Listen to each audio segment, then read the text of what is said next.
can ask Angel Gabriel. You can even call Matanga names. Call me even the biggest names on planet Earth. But I tell you, one day, 20 years to come, you remember my voice. There is always a darker force that wants to dismember this continent. I told you, Darwin, that ICC was the most dangerous organization. Nobody believed me in Kenya. Nobody in Kenya believed me. Nobody in Uganda believed me.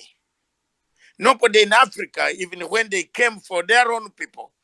When I talked about the ICC in 2005, Darwin, every African was laughing at me.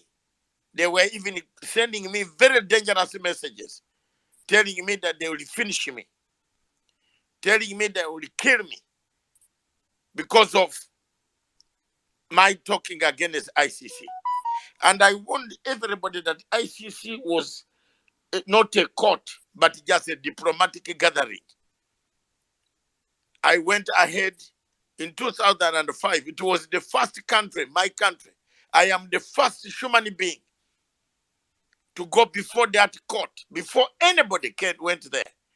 We were the first people to land in the ICC because Uganda was the first case of testing case to test the waters. And I told the world that this court is the most dangerous court because it has no prosecutor. It has a prosecutor who has powers more than a president of any country in Africa. The prosecutor comes to take you. A darker force that is pushing Africa to dismembering is also ICC. You saw what ICC did in Kenya. You saw what ICC did in Uganda. You saw what ICC did in Congo. You saw what ICC did in Ivory Coast. You have seen what ICC has done in North, in Libya.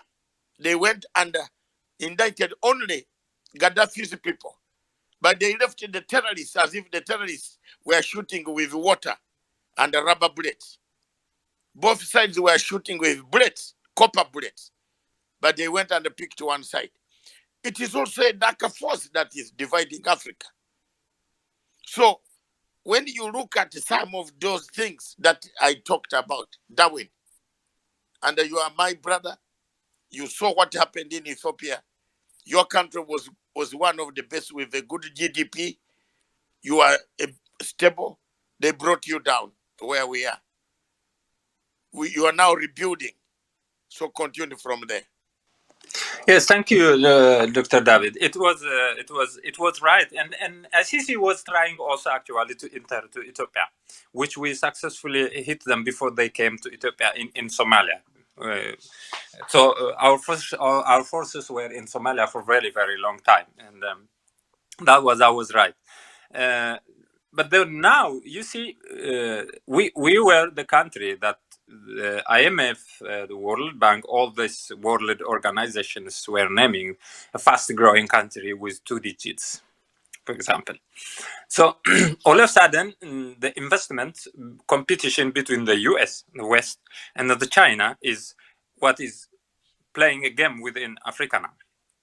So the West and the US doesn't want Africa to be linked with any investment or developmental and political, diplomatic, every relationships with China and of course Russia as well. Not that much Russia, but China mainly. So they saw like Ethiopia is now a get-in for China to Africa, and there was this long question of why the Ethiopian government then, mainly the top leaders were from Tigray. So they were repeatedly being asked, when are they gonna liberalize the country's market in a way for the Western countries to get into. For example, you might have heard this discussion they have in the economical forum where then Prime Minister Meles was asked about liberalization the Ethiopian telecommunication, and he explained by then. So there was this overdue wait from the West and the US to come to Ethiopia and any of the Africa, which are very populated countries, because they think there is a huge resource to exploit there, the manpower, the money, in every way. Now the West, for example, I live now in West, in one of the European countries, and this country is investing its money in different tradings in the whole world, all over, and then they are harvesting the revenue from there. So that's why they are coming to take on the telecommunication, the ELPA, and the road authorities, all this construction, infrastructure construction or developmental institutions to be taken by European companies. But then it wasn't possible for them when the leaders now they hunt them far in Tigray were in power. So like hitting Tigrayans were not basically the the the the, the objective of other Ethiopians, but what they use is they use other ethnic Ethiopians to stand against Tigrayans, because they used to tell they manipulated this feeling of that the Tigrayans are dominating the Ethiopian politicals, they are benefiting themselves. Actually, it was Tigray which wasn't benefited from them. But the problem was that they put them. These are the communist rigid parties. They don't liberalize their market, their democracy, and it was a long um, accusation of in the human rights amnesty that there are democratic and human rights violations in Ethiopia. Yes, we were not perfect, but at least we were peaceful, we were stable. People could have work in wherever in the country and go back, feed their families in peace. At least we know we can do something by ourselves within the country, and we can own our country ourselves. There was this feeling in every Ethiopian by then. Now, if you see, every Ethiopian doesn't feel that where are we heading? What are we going to do? We have everyone knows now we have let the external forces come and destroy the peace and stability we had. Many thought that maybe if we get the help from the West, we could democratize better. We could get more economic developments. There were people who were explaining, look at South Africa. It was because of the colonization that it was their economic growth and big cities like highways, examples like that. Well, that we can work on because we were on track on that. We had the railway, we had the highways, you see, we were on track on that. We didn't need it, help. Other than that, we just establish with different countries that we think is best for us. But then it was a threat for the West. Then they use the internal differences, conflicts to raid against Tigrayans. And then in these 2 years, imagine, over 1 million people were dead in Tigray. Over 70,000 people were migrated to Sudan, and they are still in Sudan. Over 2.2 people were internally migrated in Tigray. They have to run away themselves to save themselves into mountains and everywhere. They are not still reinstated to their originals. Over 200 women were raped. And this was due to the vengeance from the Eritrean military that came in. You see, even Eritrea has crossed Ethiopia's border to fight in Tigray. If that was an internal problem within Ethiopia, why inviting Eritrea, for example? You could ask that. Why the war in Tigray, Ethiopia, which they tried to claim as law enforcement and internal conflict, was raided by unmanned fighting jets, drones. We cannot afford to buy a lot of drones. We were not that developed. We didn't have that economy, but we were aided. The government, they put themselves by dismantling the government we had. They have funded him with money, with fighting jets, allow him inviting other countries to fight and kill his people, his own people. This is a history. So you see, these things came. If it was internal thing, if it was something that initiated from ours, it could have been. It could haven't been extended this much. But Yeah, Yes, they were. We agree, Darwin. Thank you very much on that. We all agree. I agree with you 100% that the Ethiopian conflict is purely external forces came in. They pushed one side and they pushed divisions. They paid divisions, and you see, it is very painful. If you Africans don't see this, you look at that country, a very good country with two digits of IMF, World Bank saying economy. Ethiopia was a country where telephone was very, very efficient. Internet was efficient because they made their own telephone. They made sure that you cannot grab a telephone from Ethiopia and you know, yes, there was poverty, and I know everybody will jump on here to say, but every African country has poverty. Show me one African country that has no poverty. If you are coming to speak of facts, it's true. Every African country has poverty. They are very poor. Even Britain has poverty. There are people in Britain who sleep on cardboards at the verandas. You walk in the morning, 6 o'clock, you find them, they are just waking up to brush their teeth on the verandas. Every country has poor people. The only problem, the degree of poorness, is what matters. Because in the US, where you are, Mr. Abbas, you can eat sausage. You can see the vegetable sausage. You can see the meat, Harari meat in the markets. There are some places in Africa where you only eat meat during Christmas or Easter, which is approaching, or Ramadan. So we have a problem here. So thank you very much, Darwin, for bringing up all those facts. External forces, darker forces also push. They are pushing now. You see, over 20 countries in Africa are on standby red alert. Why? Who is paying these guys to do this? We should look at ourselves. Me, I'm not a supporter of any of demonstrations, strikes, protests, destruction of property. I want to make it very clear that I am not a supporter. I don't support the politics of violence. I support the politics of negotiation, and you defeat me on my reasoning capacity. We sit down on a platform. I speak, I make my speech. If you defeat me, I concede.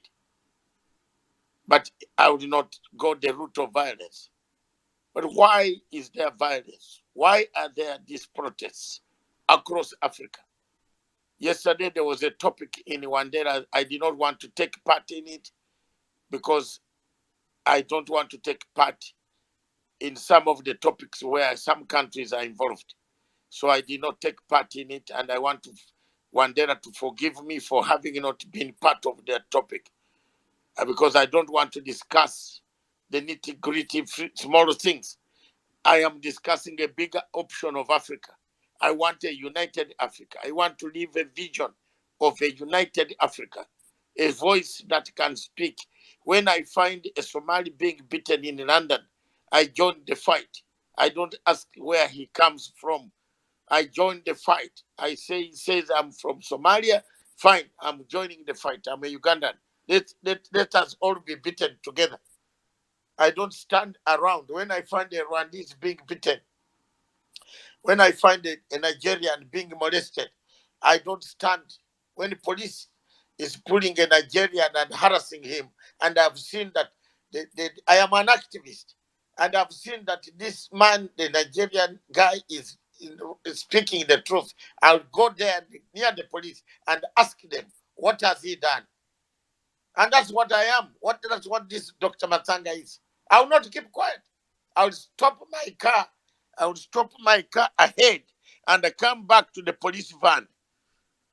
I say, why are you taking this guy? What has he done? The police, luckily enough, the police in London, do you know what they do? They stop and I explain to you why they are taking him. They don't arrest you. That is the type of life I am. Me, I don't see any person being taken, whatever color he is, and I see there is a problem and I keep quiet. No way. No. No. No, no.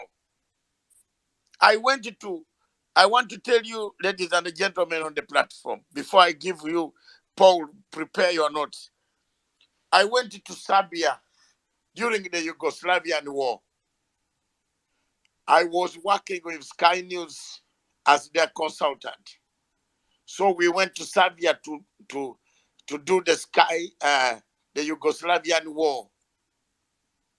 While we are in the hotel, the chief prosecutor of the Yugoslavian tribunal, Ponte Carl, I don't know whether many of you here remember that woman from France. Anybody on the platform who remembers that woman, the name of Ponte Carl? Ponte Carl was the chief prosecutor, yes, of Yugoslavian tribunal. She was also involved in the Rwanda. She's a Swiss. Yes. She was involved in the Rwanda tribunal. I was seated in a very posh restaurant in Belgrade. As usual, I was eating my chicken. I always eat chicken whenever I'm abroad. And guess what? I told my producer, I said, look that side. Is that not Ponte Carl? With my investigative mind, I said, she is the one. So I waited. Sky News has silent cameras, very powerful silent cameras, which I have, which they gave me, which we use for missions.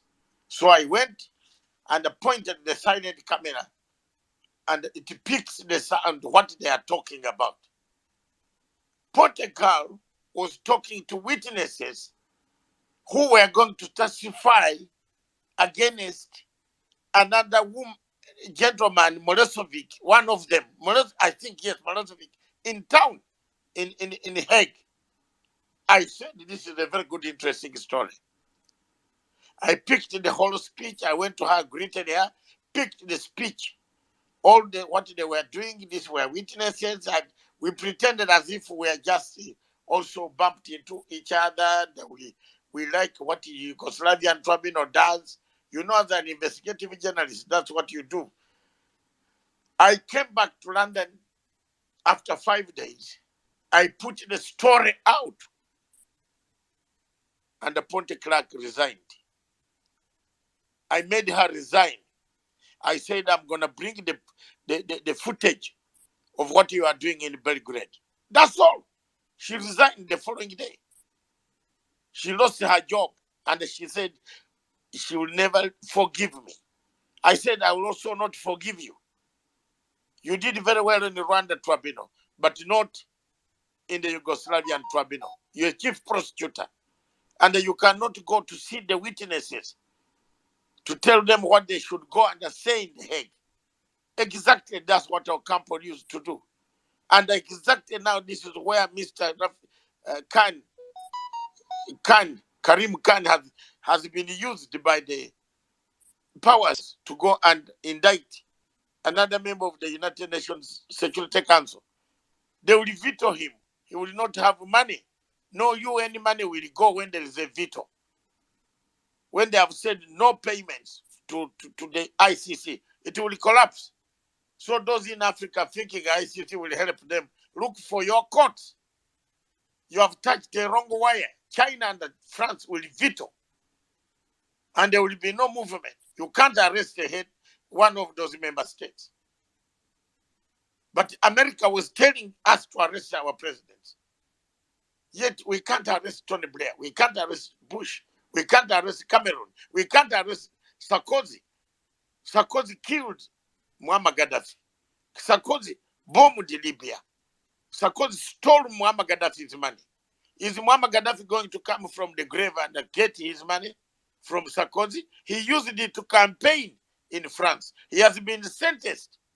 He's going to jail for having used Muammar Gaddafi's money. Where is the African Union? Ladies and gentlemen, that's why I'm telling you, put me in the African Union. I will change the things. The bank, I will create a bank. What is stopping African Union to have a branch of African Union Bank in every country? You think there will be no people funding it? There will be no people depositing money in it? That's the vision I want to bring. That each member state has a branch of African Union Bank where we save our money, loan ourselves, and then develop Africa. That is the aim. And that's why I'm here, to get more, educate more, tell you younger generation to come up and say wherever country you are, keep it the momentum going. Don't allow external forces to come and divide us. Keep it going. Keep it going while we check on internal dynamics. We know the internal dynamics, some of them are not very good, but we shouldn't destroy our property. We should not destroy property because we want something called democracy. Plato did not tell you to destroy property in order to get democracy. Where, show me. I've read the books of Plato Republic. Show me one page which he said, go and burn the streets, go and burn things in the streets, go and destroy property, cars of people. Show me. Where are we heading? Who is paying us to kill what we have built? It's like killing Zimbabwe after giving Zimbabwe freedom in 1980. We started killing it in 1998. 18 years passed, we killed it. We started dismembering. I'm not saying there are no human rights abuses. Some of these countries have human rights abuses. Da Vinci from Uganda will jump on me and tell me, Doctor, what are you talking about? Yes, but it doesn't give us the moral authority to ban the country. Please, please. Thank you very much.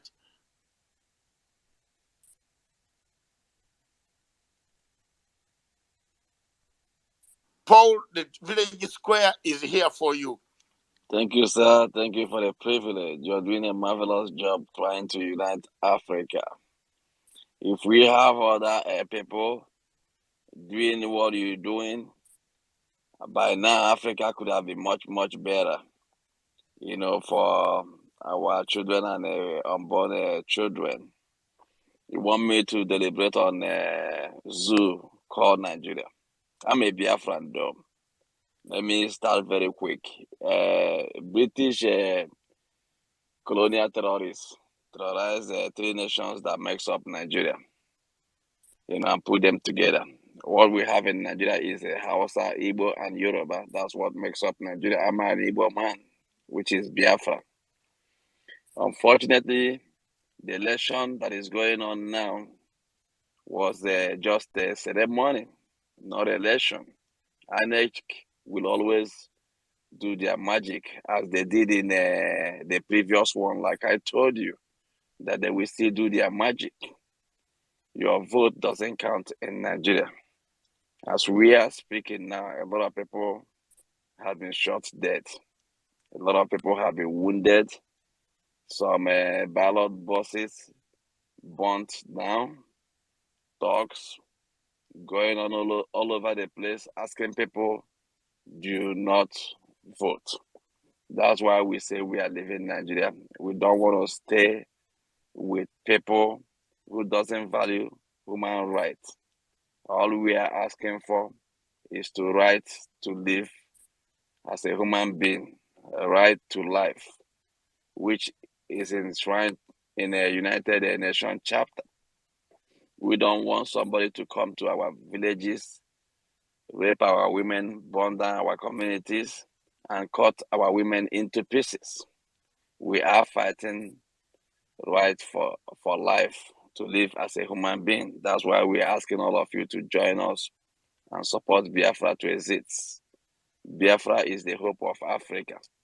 Biafra is where the development of Africa begins. Let's help one another and help Biafra get their freedom so that Africa can develop. Let us not stay in a 1918, I believe 1885 Berlin Conference that divided Africa. Africans doesn't have leaders. What we have is stooges all over Africa being controlled by colonial terrorists to milk Africa dry. All the resources in Africa, even let's take Nigeria as a case study. The resources in Nigeria will take care of the whole Africa without getting any loan from anybody. We have a lot of resources, uncountable resources, even the ones that are not even discovered. Let's take, for instance, we have what they call Californium in Nigeria. That Californium is about $27 million per gram. You know, we have gold. We have, I think, illuminite, or so they call it, the one they use for the battery, the solar panel, and all those kind of stuff. We have a lot. We have the one for copper. Anything you name them, it's all there. You know, granite, anything. We have it in Nigeria. But unfortunately, these colonial terrorists will come and get their stuff. Then they will turn around and give us aid after looting all the resources. So I will encourage everybody, you know, do whatever you can to help Biafra to get our freedom so that we can avoid this bloodshed that is going on today in their INEC magic called election. They are just doing the ceremony. They have already, you know, pick up who will be who. You know, let's just try to get ourselves off these colonial terrorists that are controlling Africa, that are milking us dry, that are deciding our future. You say something about Gaddafi here. Gaddafi was taken out. Gaddafi was a good leader who cared about Africa, who cared about his people. When Gaddafi was in power, Libya was good. Nothing like you don't pay school fees. If you marry, they give you money, they give you everything. You know, if you're going abroad to go study, the government will pay. He had everything for his people. And he wanted Africa to have a central bank, Bank of Africa, where things will be in order. He has a very good vision for Africa. But because of the colonial terrorists doesn't want him, they take him out. Kwame Nkrumah, Thomas Sankara also was also taken out. A lot of good African leaders were taken out by the colonial terrorists because they don't want Africa to develop. Why would the Western world say Africa is not a priority to take care of, to stop all the conflict that is going on in Africa? But they based in Africa for their resources. Africa is the engine room. Without Africa, Western world, European, Asian world, everybody cannot survive because they depend in Africa for their resources to progress. That's why you see China making a war in Africa. They are holding even some countries a hostage. You know, that's why you see is all of just name them because Africa has all it takes to feed the world. That's why you see all this conflict going on. Like our leaders in Africa, they are not leaders. They are stooges. That's why they could not make any decision to benefit the people. Let's take AU, ECOWAS. They are all remote control. They cannot make any decision for Africa. All they do is just to go share money. They haven't seen name any conflict in Africa. None, even one. I haven't seen anyone, even AU. They have not done anything to benefit the African people. So all we need to do is to get them off the way.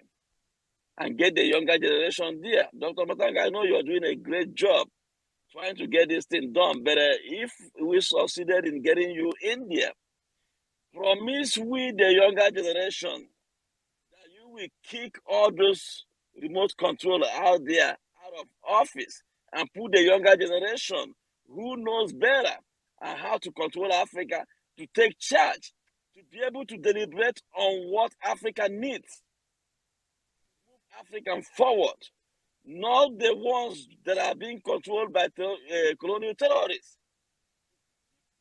Africa subjugated, and also keep Africa in abject poverty. So please, use your good office. I know you've been doing great, and I really appreciate what you've been doing. I will encourage you to do more.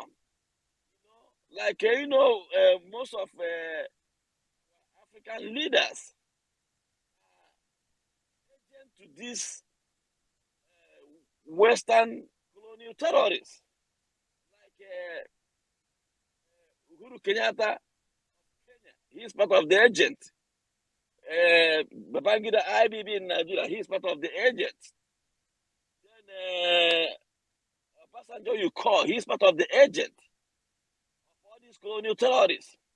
What will you do to get these people out of power? Because they are the ones that are making some of the worst decisions in Africa, that are keeping us in bondage.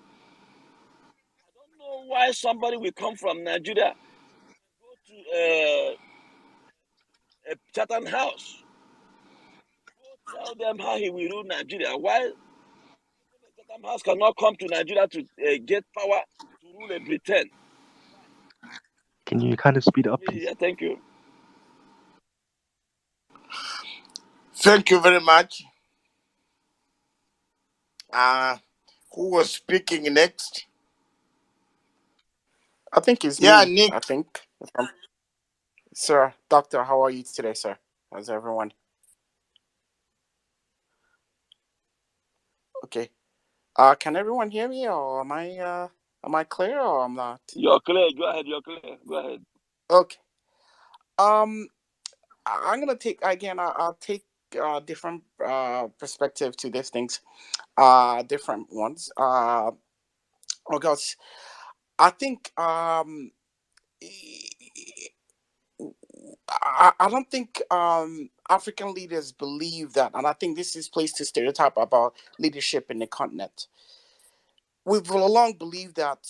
I think it looks like African leaders believe that some other country will define your interests for you and advance it concurrently with them. We know that that is wrong. That have never happened. No one will handle your interest and define it for you and advance it for you in accordance with them. That will never happen. Ever has never happened. It's only this continent where they think that that will the international. Well, we say the international community too. The international community will not do anything unless it's in the interest. I think someone mentioned Paul Kagame. Paul Kagame had to do what he has to do because it became clear to him how the world viewed Africans, especially because I don't know everyone. I mean, this I was intimately involved in that thing. That everyone was begging, please, can you do something? Even they went to extent of the United Nations not to use the word genocide. I don't know if anyone's memory will remember the debate that happened at the UN to actually get not to even to leave behind a token force as the country pillaged itself. I'll call names: Susan Rice, the Gambara from Nigeria even argued for that at that time. Like I mean, what's his name? Was Clinton's Paul? What's his name? Clinton's advisor, Clinton's national security advisor. They smuggled Susan officials Rice. from. Well, Susan Rice. No, the Not Susan Rice Susan was the Rice. other. I'm Yes. talking about the. Susan Rice was I'm talking about. Clinton's. No, no, no, no, no, not Clinton. It was Obama. That was Obama. There is Susan Yes, I'm Rice talking about was what. Paul George Susan Connor. Rice was Bush. under George secretary Bush. at Eh? that time too. Susan Rice was under secretary at that time under Clinton. Jendai But Frazier. yeah. So Bushnell, all the I'm talking about people that are still behind. They smuggle people in, brought pictures. say, listen, there's really genocide going on in Rwanda. Hold on. Nick, you are talking about Johnny Carson's. There's that. There's also Paul. The Clinton's national security advisor. His name, don't worry, I remember. No, Johnny Carson was assistant secretary for African Affairs. And then there is a very noted. There is a noted man. There was a noted man in Clinton administration. Very dangerous. Right. I'll get his name. Get his name. Go ahead. I'll get it also. I will get his name in a second. But they brought this human rights activist, major one from Rwanda. They did their photo up. Oh my God, we're gonna do it. After they closed the door, they told them, listen, in Africa, you guys kill each other all the time. We'll get involved when what is in it for us? It's like in America, he told them in America, when we look at Africa, we look at our interests. This isn't about anything. It's like, oh, okay, this is interesting. They told her face to her face. Paul Kagame will be on their phone call and they'll hang up on him. So this forced them to really, again, what he had to do is say, listen, I remember, it became clear to him that the continent was alone.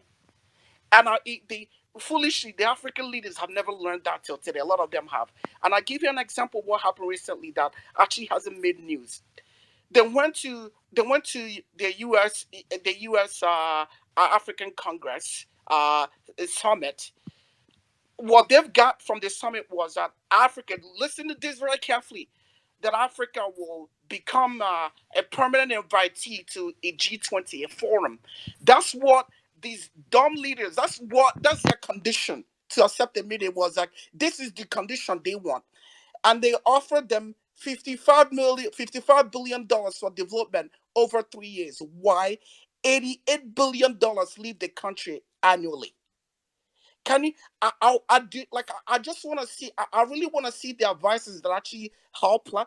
Advisors on the African side that help plan this meeting, and actually had spent all their money on their dumb heads to go to Washington for that kind of deal. That's the kind of thing. So we keep talking external forces. We need to look in on ourselves and see how we have enabled the external forces to do that. Not because I could tell you from, of course, there's been direct influences in the '60s, but of course, the wiki diplomatic cliques have sold that is not the kind of influence I think foreign powers had in African affairs. Has won over time. Even it's actually worse that they don't view Africa as a strategic competitor. Most Western countries are worried about Asia. They're not even Africa is not even in their purview, to be honest. That's be fact. They're not even care about you. So we have to really. I know we're talking about if you do not, we talk about the AU. Where's the space? You cannot. I think the AU project academically has always been been a wash. The secretary, the advisor was Richard Sandberger. Richard Sandberger, but I'm trying to. I'm gonna get his name. The advisor, the national security advisor to Clinton. I tell them bluntly, listen, we don't care about you guys. We don't care. Africans. Is exactly what this. The ethical in Africa is pretty much par for the course. Why should we get involved in something that isn't unique, that doesn't speak to American interests? Even Clinton has to go to Rwanda to make this, which I wouldn't have signed up on his speech he made in Rwanda. I think it was a wash. He went to Rwanda and said the same thing, walked around, rolled out the red carpet, he got on this plane, he left. For me, I thought that was an insult, which Susan Rice actually ended up admitting that this is a mistake they would have made was not fight for Rwanda when they did, even at the essence of their job.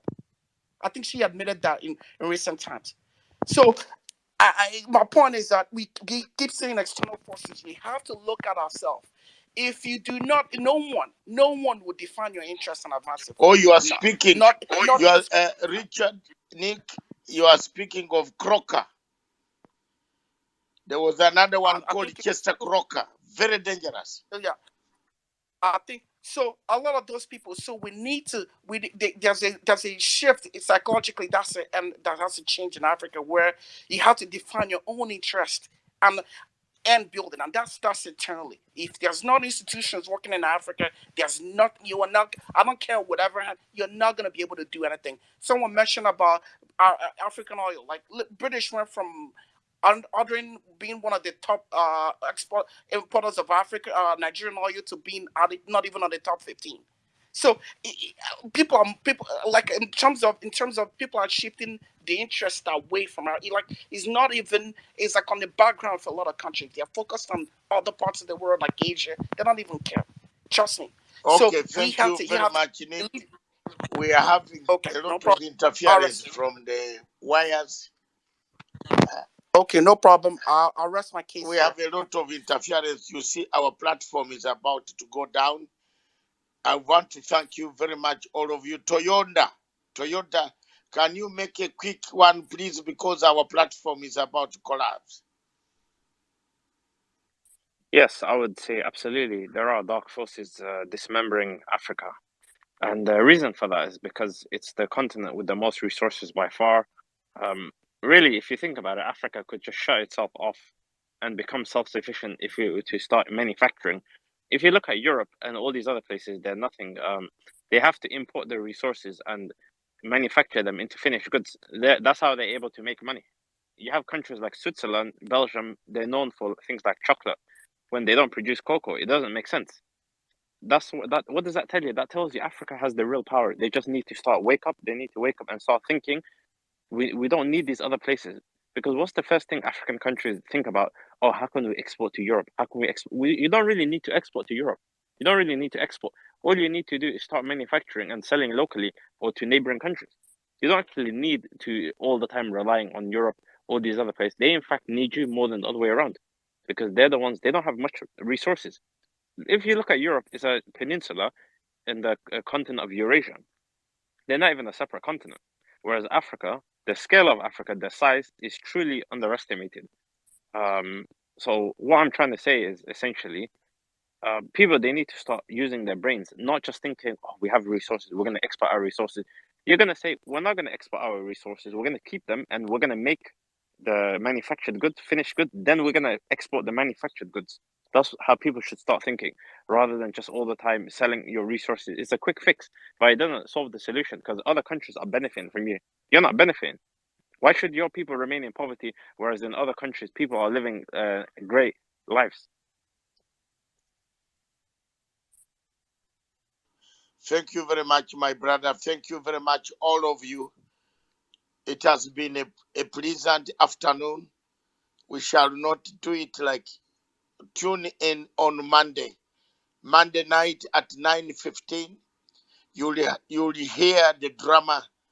The ICC, has it proved itself that it is a political tool used against other states politically? It is not a legal team. It is not a legal team. It is a diplomatic court where people are taken on the choice of height, black, yellow, red, but they don't take others who have the money, who have the will to kill others across the world. If we are to be fair, Sarkozy should not be walking on the streets of Paris because he ordered the dismembering of Libya. Libya was once a prosperous state. It killed Libya, killed Muammar Gaddafi, took his money, used it to campaign in Paris.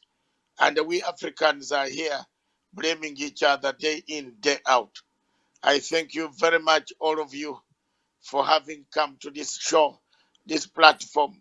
I can see very many people, especially Kenya. I think you seem to be experiencing quite a lot of internet problems.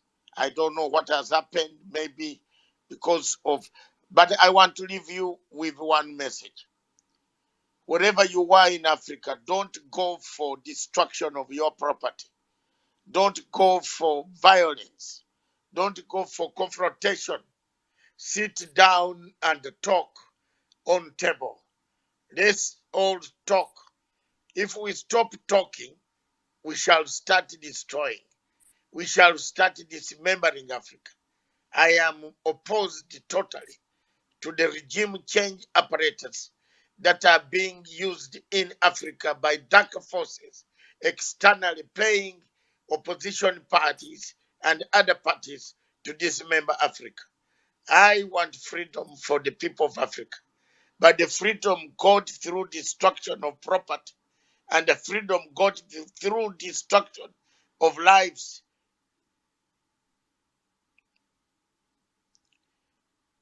And called upon by people to destroy people's properties, to destroy lives in order to attain is what one does not want.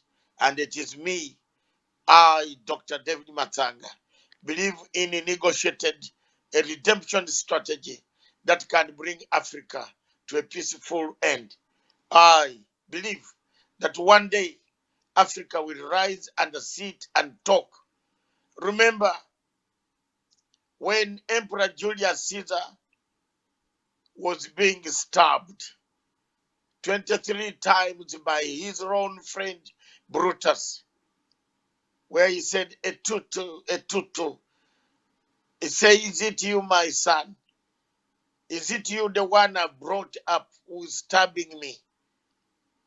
But it was not Emperor Julius Caesar. And he said the last words, that it is not me who has died who will miss, but it is the Roman Empire that will suffer more.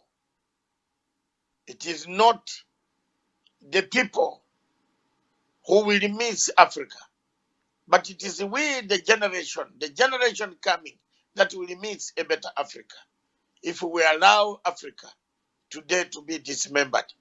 Remember the words of Julius Caesar. It is not Julius, it's not the death of, it's not my death that matters, but it is the outcome of my death. That is the Roman Empire. The Roman Empire never stood a chance again. Even when Emperor Augustine tried to bring it together, it fell to pieces and collapsed. Nero came in and took over, and Nero made it even worse. It is not the death of Emperor Julius Caesar that mattered, but the death of Africa that matters to me. If Africa is dismembered, we are nowhere. We are force. We have all the resources. We shall be the future saviors of all the planets, all the continents that we have. We are the future saviors. There is no oil in the Alps. There is oil in Russia. There is no oil in China. There is oil in Africa. That's why you see Europe is very worried. There is no hot gas. There's no gas coming into Europe for another. If you go on saying you want to arrest the president of the United States of America, or of Soviet Union, or of Russia, then you will not have gas coming into the pipelines of London and the pipelines of other countries in Europe. It is a wrong strategy. That is just pumping and rhetorics, talking theatrics that you want to arrest. Which African country can arrest Putin? Show me one. Wajinga waliisha. Show me one African country. Is there an African country that can arrest Putin and put him in jail? Is there one country? Show me one. He's coming to South Africa in July. Can South Africa arrest him? This public relationship of looking for money, cheating people money here and there. Let's keep it off. This is an international criminal court. It collapsed. It causes more problems. It wanted to come to Uganda to kill that nation. We refused. It wanted to detain 6 innocent Kenyans. Some of them have moved on and proceeded to become presidents. Some of us stood firm. I stood very firm, and I'm proud. This is the guy who stood against ICC all these years. This is the man talking to you is here. I have no regrets. I opposed it. It's a fake court. It is fake. It is fake and very fake. They are paid money to go and indict people. It is a fake cake. A court. You better get an African court to try Africans, but never to take your African people in that court. I end this platform by thanking all of you for having come. Unfortunately, the internet is not allowing us to go on. We could have gone on and on for hours. As you know, Dr. Matsanga does not stop talking until God calls him one day. And one day, that will be the end, but my legacy will remain, and I'll remain here as a person who has fought for the freedom of this country. Thank you very much. God bless you.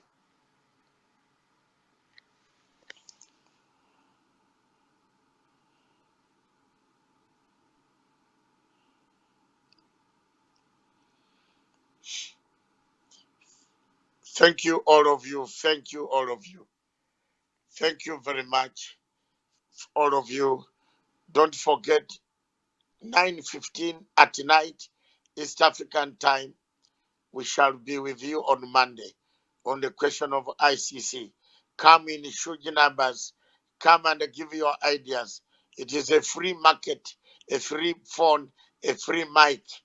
Pick it and we talk about this thing animal called ICC. Thank you.